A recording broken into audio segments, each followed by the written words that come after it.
Hello and welcome once again to Woke Watch, an ongoing series of videos where I find the wokest stories on the internet and then together we'll pick them apart to show what utter bullshit wokeness really is. Now, part of being truly woke is seeing a problem and through your own actions somehow making it worse. For example, historically an issue for the trans community has been acceptance by the rest of society. But for all the progress they make, they're constantly being knocked back by a minority of militant trans women dominating women's sports and insisting they be allowed to use women-only spaces. Another important thing with being really woke is mind-blowing levels of hypocrisy. But what if you're an animal lover? A vegan? A vegetarian? Just someone who likes animals in general? Who is it from within your own community is going to piss on your meat-free barbecue? So I've got several friends who are vegan, and in general I think animals are grand. But an animal rights group called the People for the Ethical Treatment of Animals, or PETA, appears to be made up of people who are all clinically fucking insane. They use shock tactics such as pretending to barbecue a dog on a high street. And for people who care so much about animals, they really seem to enjoy killing them. This is the most up-to-date information I could find. It's from 2020 and it shows in Norfolk, Virginia in the USA, one animal shelter run by PETA, the People for the Ethical Treatment of Animals, euthanized more cats and dogs than all the other animal shelters in the area combined. 73% of the cats put to sleep in Norfolk were done by PETA. How does that even work? Imagine a scenario. A woman takes her mother's cat to the shelter run by the People for the Ethical Treatment of Animals and explains that Mr. Mittens can't be looked after by her mother anymore because she's gone into care. And the woman's husband is allergic to cats, so they've brought Mr. Mittens to the animal shelter for rehoming. And the person from PETA says, we'll take good care of him. And then the second the door closes, they'll be, where's my fucking hammer? And now, PETA have decided that some classic nursery rhymes need to be rewritten and given the full makeover, or rather wokeover, because some of these old rhymes, they do suggest cruelty to animals. But in the true spirit of wokeness, they haven't realised that many of these rhymes have a double meaning. So we're going to go through them and see how they've utterly fucking failed. So it comes as no surprise whatsoever that we're starting with Bar Bar Black Sheep. I'll read the original version first, or rather the version which I know. And it's worth bearing in mind that because of regional variations and also international variations, the words I know may be slightly different to the words you know. I mean, I live in England, you drive 10 miles in any direction, people have got different accents and bread rolls have a new name. The one I remember goes, Bar Bar Black Sheep, have you any wool? Yes sir, 3 bags full, 1 for the master, 1 for the dame, and 1 for the little boy that lives down the lane. Here is PETA's new version. Bar Bar Black Sheep, can I have your wool? No sir, that's not cool. Why sir? Why have they got to gender it? Why can't it be a they, them? None for the pastor. See, they couldn't even leave fucking master in there because it's part of the patriarchy and oppression, so instead they brought the church in. None for the dame and none for the little boy that lives down the lane. Bar Bar Black Sheep, can I buy your wool? No sir, it's my wool. It's not the first time that Bar Bar Black Sheep has been seen as problematic. Many years ago, some PC woke bastards, although they weren't called woke back then, decided that because it's called Bar Bar Black Sheep, it must be about the transatlantic slave trade. Which it isn't. Bar Bar Black Sheep is much older than that. It's medieval.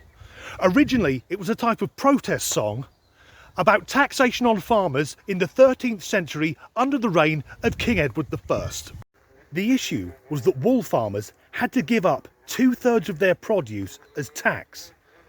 The lines, 1 for the master was the king, the crown. But we now know PETA have changed that to 1 for the pastor, or the church. Next is 1 for the dame. In the original, the dame represents the church. So now it's 1 for the church and 1 for the church. And the little boy who lived down the lane, that was the farmer himself, only keeping 1/3 of his produce. And there's another problem with PETA's version of the nursery rhyme. Because sheep have been bred for centuries to produce more wool, if they aren't sheared every year, there's a chance they can die of heat stroke, dehydration or lice infestation, which is very painful for the animal. I would have thought people behind the ethical treatment of animals would disapprove of that.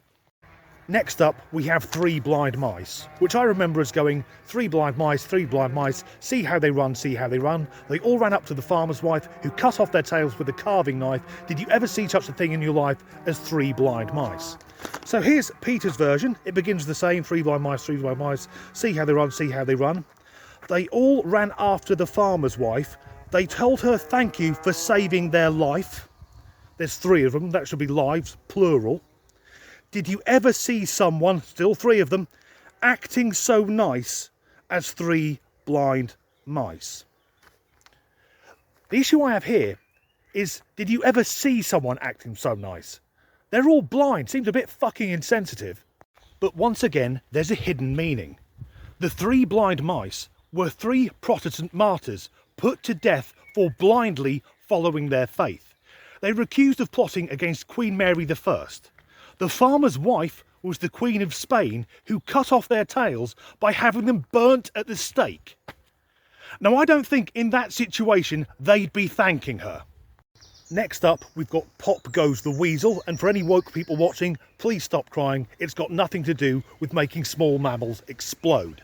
So I'm going to read the new version first, and it threw me a bit because the first line is round and round the mulberry bush.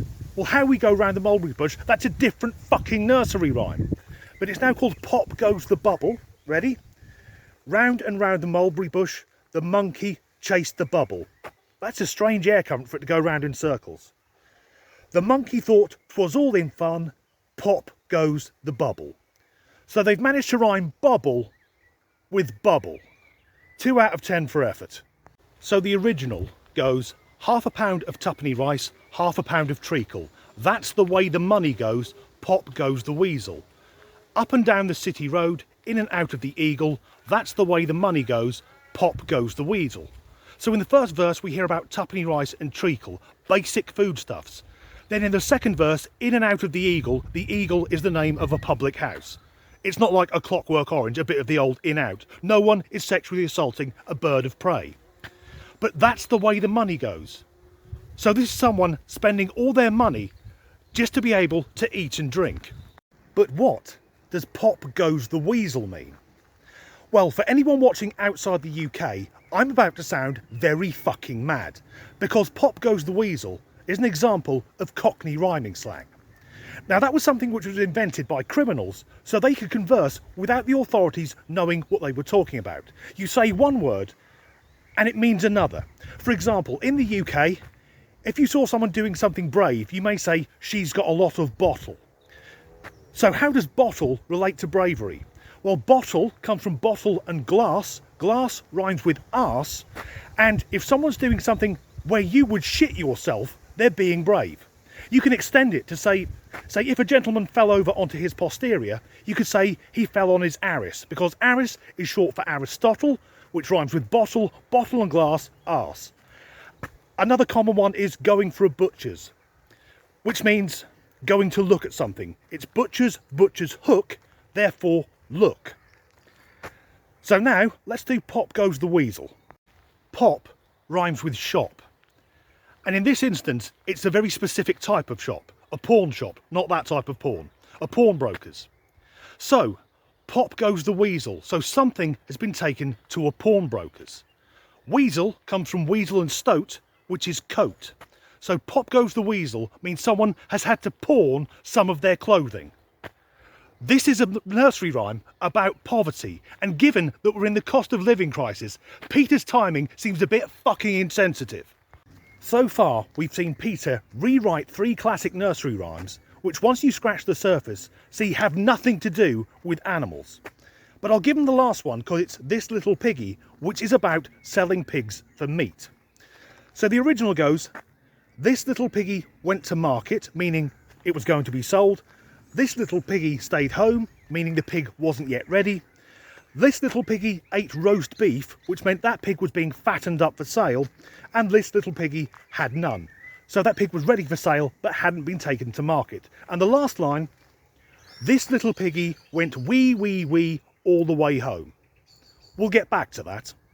And here is Peter's new improved version. This little piggy went shopping. What the fuck is a pig doing going shopping? This little piggy stayed at home, so no change there, although I expect now the pig has agoraphobia and self-esteem issues. This little piggy ate roast beets. I've been trying to scale back how often I drop the C-bomb on this channel, but whichever smug prick changed roast beef to roast beets is an utter cunt. Then this little piggy had none, maybe that one's got anorexia. And then the line again. And this little piggy went wee wee wee all the way home. What's the relevance of that line? Well, the wee wee wee, that's the squealing noise a pig makes when it's being slaughtered. So why would Peter leave in a line about a pig being slaughtered?